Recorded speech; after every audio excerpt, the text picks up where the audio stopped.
Assalamualaikum warahmatullahi wabarakatuh. Selamat pagi anak-anak. Wah, luar biasa. Hari ini tampak semangat dan kompak menjawab salam ibu. Bagaimana kabar kalian hari ini? Alhamdulillah, semua sehat dan ceria. Oke, sebelum memulai pembelajaran, mari kita berdoa terlebih dahulu agar pembelajaran kita hari ini menjadi berkah.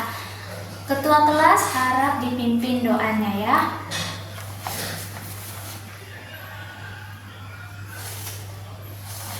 Alhamdulillah, terima kasih ketua kelas. Oke, sekarang ibu mau mengabsen kalian terlebih dahulu ya. Coba tengok kanan kiri, apakah ada temannya yang tidak masuk hari ini? Alhamdulillah, semuanya hadir ya. Oke, sekarang ibu punya ice breaking untuk kalian agar kalian makin semangat belajarnya. Ikutin ibu ya. Buka tutup, bertepuk tangan. Buka tutup, tepuk tangan lagi. Digulung-gulung sambil tersenyum. Digulung-gulung sambil tertawa. Haha. Oke, sekali lagi biar makin kompak kitanya. Buka tutup, bertepuk tangan. Buka tutup, tepuk tangan lagi. Digulung-gulung sambil tersenyum.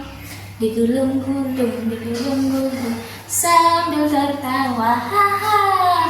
Alhamdulillah, hari ini sangat semangat belajarnya.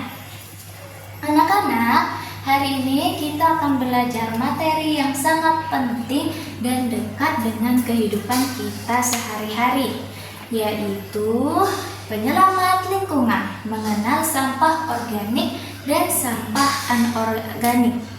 Setelah belajar hari ini, ibu ingin kalian dapat membedakan sampah yang mudah terurai dan sampah yang tidak mudah terurai. Lalu, kalian dapat mengelola sampah di lingkungan sekolah dan juga lingkungan rumah agar lingkungannya tetap terjaga dan bersih. Anak-anak, ibu punya video singkat tentang lingkungan. Yuk kita Ini adalah planet terindah di alam semesta bumi. Lautan biru nan indah bukankah terlihat sangat indah? Tetapi jika diperhatikan dengan seksama, di dalam laut ada apa? Semuanya adalah sampah plastik. Tahukah kalian sekarang ini ada sekitar 100 juta hingga 150 juta ton sampah yang sedang mengambang di permukaan laut. Luasnya mencapai 535 kali lipat Taiwan dan terus bertambah. Akibatnya banyak biota laut yang dirugikan. Paus sekaligus menelan banyak plastik ke dalam perutnya. Induk burung laut menjadikan plastik sebagai makanan untuk diberikan kepada anak burung. Sedotan plastik yang dicabut dari hidung penyu, gelang plastik yang melilipi perut penyu, air mata kami lebih asin dibandingkan air laut. Saya paus kecil, Xiaoce. Saya masih terlalu kecil. Saya kira plastik adalah makanan enak, sehingga saya menelannya ke dalam perut. Pada akhirnya, karena tidak bisa mencernanya, saya pun mati. Kantong plastik yang kami gunakan rata-rata hanya dipakai selama 25 menit. Ketika mengalir ke lautan, mungkin selama 500 tahun pun tidak terurai dan berubah menjadi pembunuh paling berbahaya bagi kami semua yang di laut. Kurangi pemakaian plastik, saya dan sahabat tahu saya berterima kasih padamu.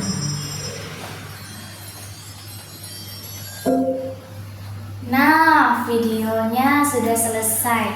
Sekarang ibu mau bertanya nih, apa yang terjadi pada hewan-hewan di sekitar laut? Saya Bu. Iya Budi. Jadi hewan yang ada di video tersebut kelihatan sakit dan lemas seperti paus yang mengira bahwa sampah plastik itu adalah makanannya. Sedangkan penyu yang susah bernapas karena ada sedotan di hidungnya, karena mereka semua mengira bahwa sampah plastik itu adalah makanannya, Bu. Ya, Budi. Pintar sekali. Hewan-hewan yang ada di sekitar laut mengira bahwa sampah plastik itu adalah makanannya. Sekarang Ibu mau tanya lebih lanjut nih. Bagaimana sampah-sampah bisa sampai ke laut? Apa yang terjadi kira-kira kalau kita membiarkan sampah di laut? Saya, Bu. Ya, Siti. Jadi, banyak sampah yang ada di laut karena banyak manusia yang membuang sampah sembarangan ke sungai. Akhirnya, sungai mengalirkan sampah ke laut.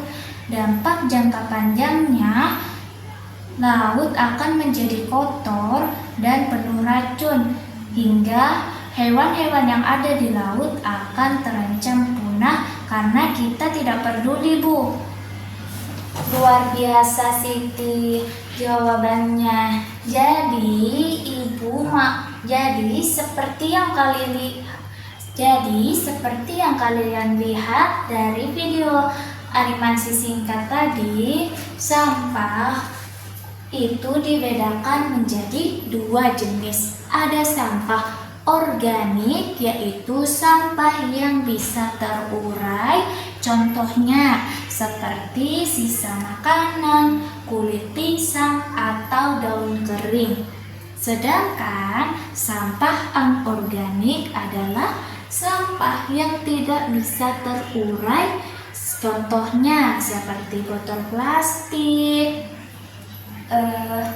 styrofoam, dan juga bungkus plastik jajanan kalian nih. Nah, sekarang Ibu mau kita menjaga lingkungan kita agar tetap bersih dan terjaga.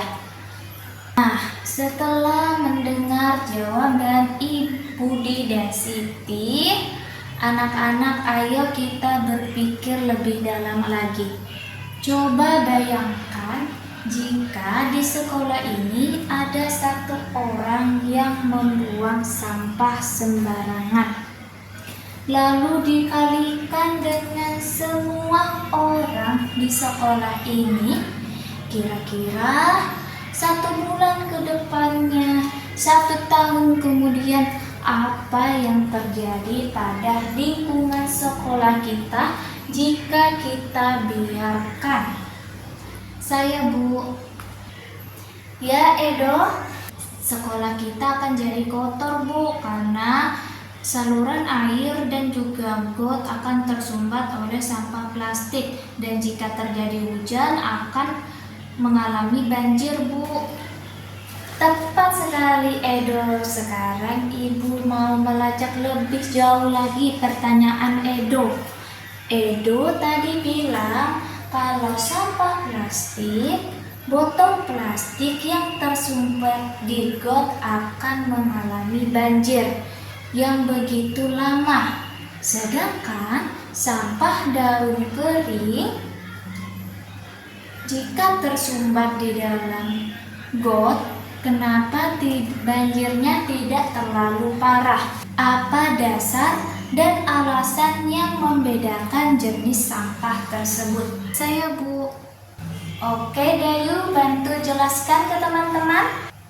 Jadi, kalau sampah daun kering itu adalah sampah organik, Bu, sampah yang mudah terurai, bisa menyatu di tanah dan bisa menyatu di air dan di tanah. Sedangkan kalau botol plastik itu adalah sampah anorganik, Bu, sampah yang butuh beratusan tahun untuk bisa terurai.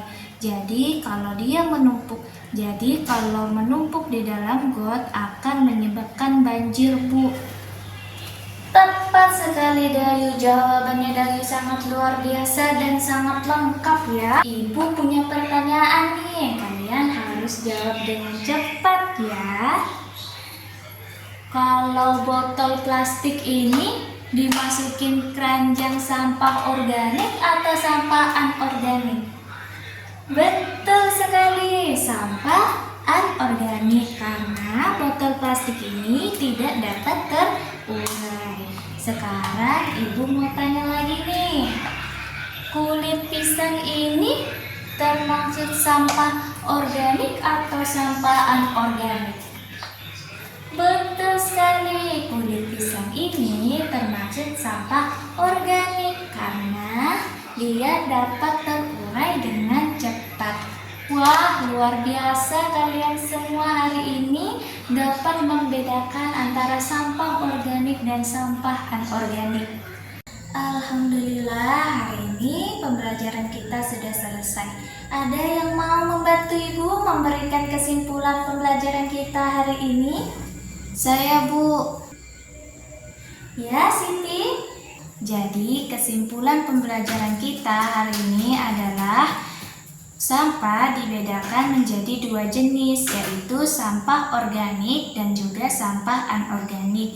Sampah organik adalah sampah yang mudah terurai dan sampah anorganik adalah sampah yang butuh bertahun-tahun untuk bisa terurai.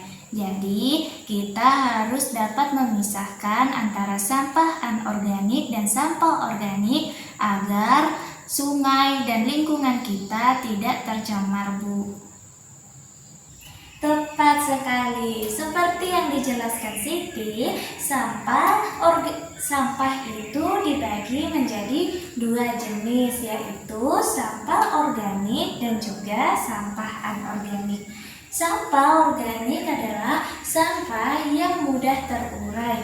Dia berasal dari sisa makanan, daun kering, atau kulit pisang. Sedangkan sampah anorganik adalah sampah yang butuh bertahun-tahun untuk terurai, yaitu contohnya seperti botol plastik, styrofoam, atau bungkus jajanan.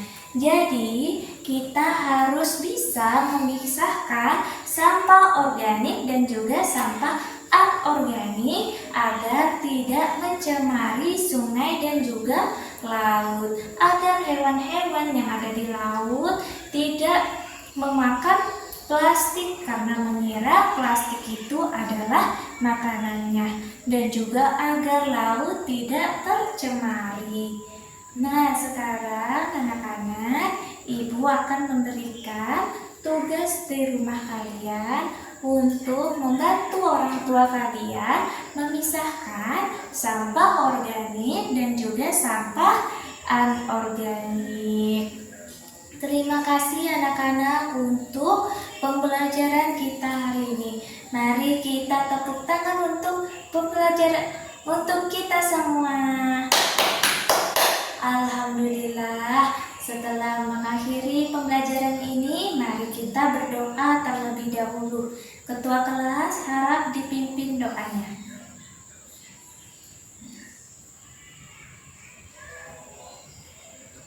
Alhamdulillah, terima kasih